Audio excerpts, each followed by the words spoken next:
Hello everyone! In this mini tutorial, we will talk about reference points and instructions and how to use this function. The reference point is mainly used for correcting the offset when the positioning accuracy of the RTK handheld maker when setting borderline differs from that in the process of operation. The operation of marking reference points is as follows. Select the reference point on the right side of the page. Find a location with obvious sign near the field. If not, you can set a long-term sign on the ground manually, for example, marking a pile. Standing on the top of the sign and click the button on the remote control to mark the reference point.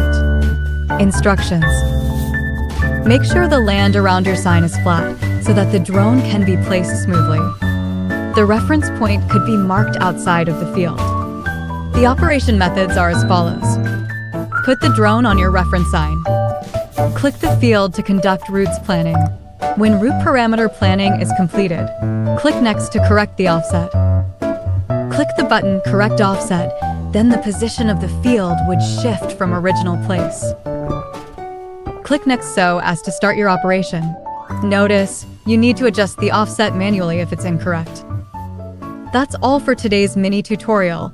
Please subscribe us to unlock more crop protection skills.